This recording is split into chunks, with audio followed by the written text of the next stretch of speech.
Good morning, everybody. It is so delightful to see everybody back again. And we're going to start up where we left off in Oral Teshuvah of Rav Kook, The Lights of Return. We're in the fourth chapter, and we are in the subsection, which is subsection 10. So Parak Dalid and paragraph Yud. And there are two little subsections left in Parak Dalid, and then we're going to start with Parak Hey. If anybody would like a copy of the translation or the Hebrew text, so be in touch with me, and I can make sure you get that. Okay, let's read the text. Hachutzpah. Everybody see who we are? What a good word to start with. Even Donald Trump knows that word, since I believe it's become part of New Yorkese. Chutzpah. Okay. Okay. So hachutzpah. So the chutzpah, the ikvede de Mashiach ba'a mipnei sholam huchshar kvar ad kedei litbo et hahavana eich kol hapratim he mekusharim im haklal. Ve'ein prat bilti mekushar im hagodol haklali yachol lahaniach et hadat. Okay. It's just amazing. It just happens so much the way things are all synchronized between different talks and classes, what people are thinking about. And there's a kind of harmonious guiding force, divine hand that synchronizes everything. And I wish I could sort of claim personal credit for this, but I can't. So I gave a talk at the glorious Knesset Israel Torah Center in Sacramento, California, this last Shabbat, on the notion of prophecy and the analysis of Rav Kook. And we talked about that prophecy is the ability to see the big picture. It's the focus on the big picture, the great and noble ideals of Torah. That's why the prophets spoke very little about the details of halacha, right? It's not that the prophets didn't observe the Shulchan Aruch, right? It's that the focus is on what are the big ideals, which are the foundations of Torah, that the details of halacha are there in order to promote those big ideals, okay? So that's the focus of the Nevi'im, of the prophets. And then we talked about how the era of the, not error, but era, how do you say that in Sacramento? Era. Yeah. Era? Okay, is that good? Mm-hmm. Okay, so the era of the Talmudic approach, the rabbinic approach, is to focus on details, right? And the strength of that, as we explained on Shabbat, is that when you focus on the big, lofty ideals, it tends to, unfortunately, easily become meaningless, simply platitudes, but not the details which actually change your life. It's the details, the day-by-day details. We talked about this also in terms of the theme of the Torah portion of the worship of the golden calf, right? The lofty experience of the splitting of the Red Sea and the giving of the Torah wasn't enough to change people's lives, right? You need to have the details, okay? So Rav Kook here now is talking about something which is going to uniquely characterize the period right on the heels of Mashiach. And in case you wondered, that's now. Okay. And the term which describes the general atmosphere is chutzpah. Chutzpah is going to be the overriding atmosphere as we enter into the Messianic period. Now, that actually sounds very counterintuitive. I'd like to think that as we get into the period of Mashiach, that there would be some more positive quality which could typify us.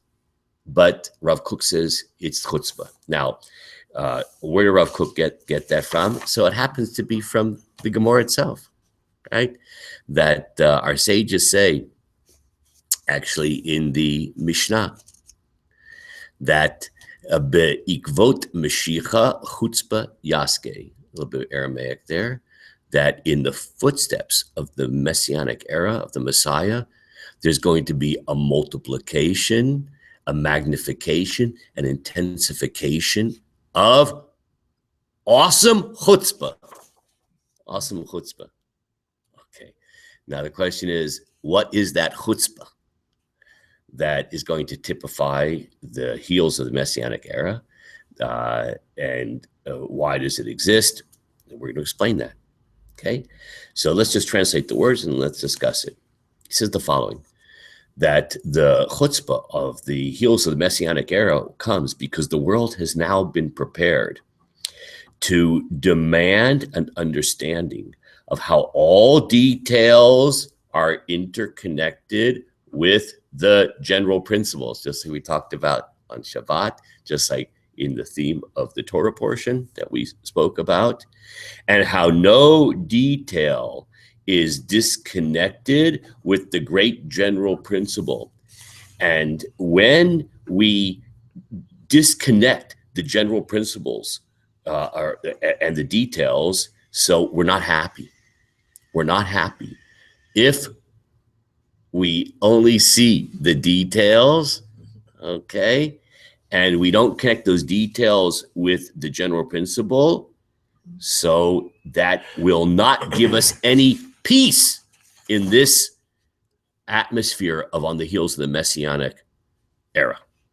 Okay, now I want to just pause here and I want to talk about this for a second. So Rav Kook explains that a radical transformation has taken place, and that took place already in the beginning of way before any of us were born, okay, even me, the 18th century. There was a radical transformation. Before the 18th century, people lived in a very authoritarian atmosphere. People, it's almost like the slave mentality of the Jews in Egypt. People were used to the idea of sublimating themselves to a higher power. And before the 18th century, that higher power was the religion. I'm not talking about Jews right now. I'm talking about everybody, right? Religion was the organizing principle of Western society, and people submitted their own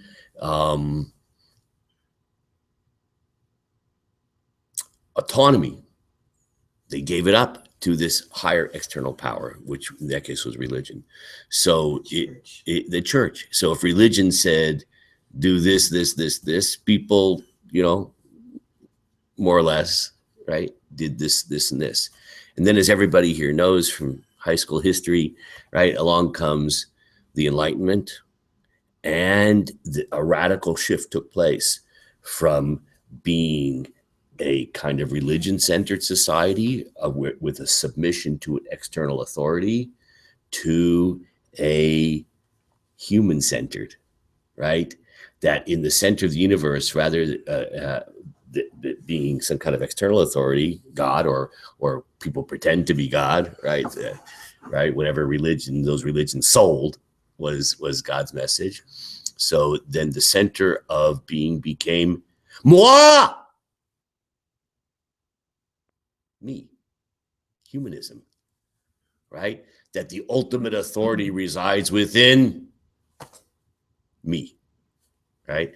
And the radical change that resulted from this is so profound we can't even imagine it, and for the good and the bad, right? So the notion of science, technology, all these things only happen because of that shift, right? Because once we shift to a human-centered worldview, then we have this incredibly powerful tool, the brain. We're in charge, right? We can use human reason for all kinds of things, and on every level, scientific and technological, right? And there's a kind of waning of the power of religion for obvious reasons at this point. You have the French Revolution, right? You have the whole notion of the nation state, which arises at this point, right? And Jews are even invited to join in society.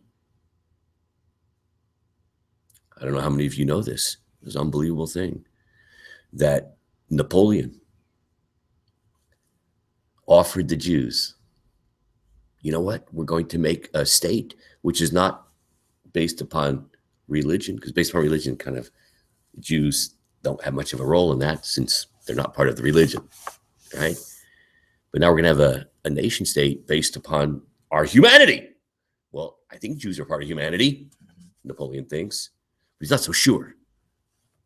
So Napoleon knew that in ancient times there had been a Jewish Supreme Court, the Sanhedrin, composed of 71 elders of the Jewish people, which regulated the life of the Jewish people in the Second Temple period.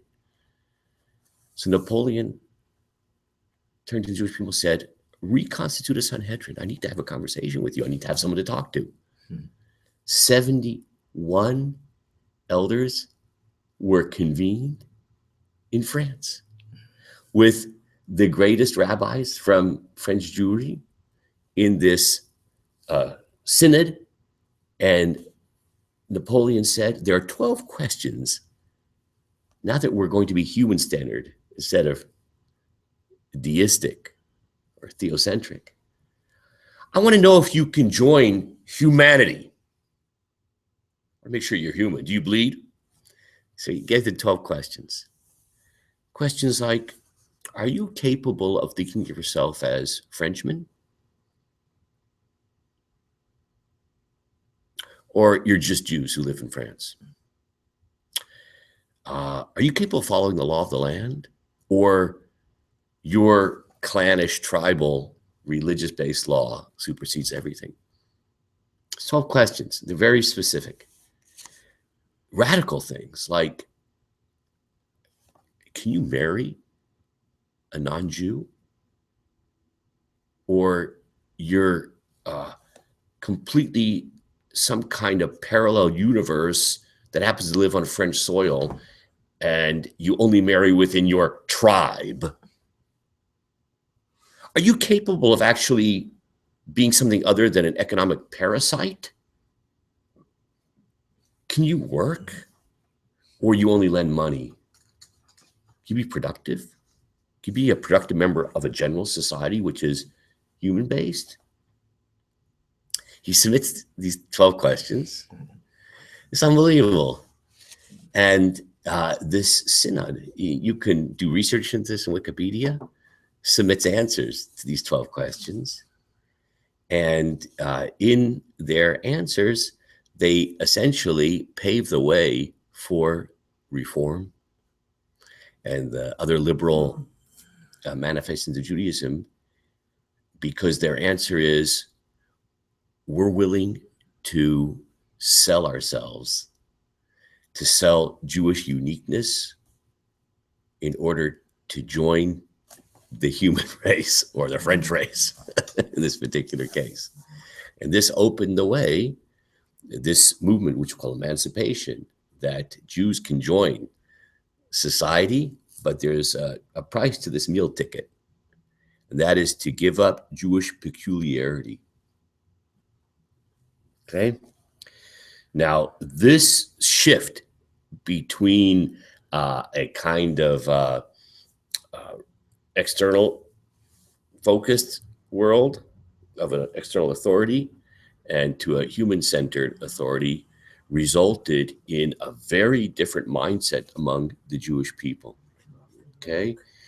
In which, since the ultimate arbiter of truth is not some kind of external coercive force, but my own brain, I can determine, right, human-centered, I can determine what is true and what is not true.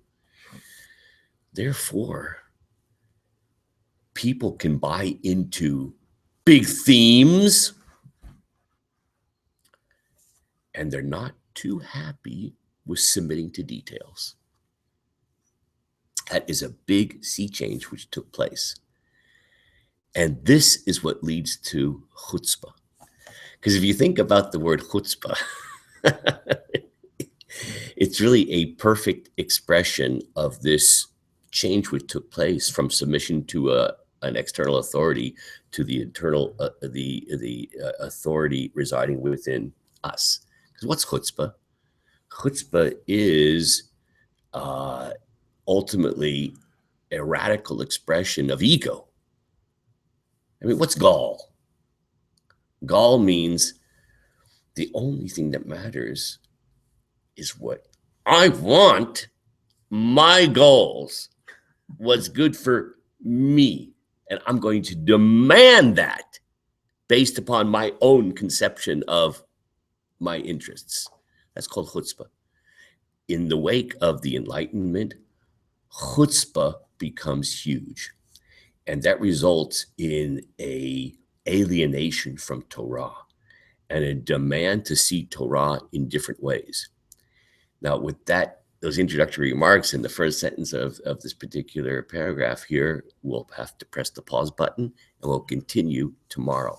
Same time, same place.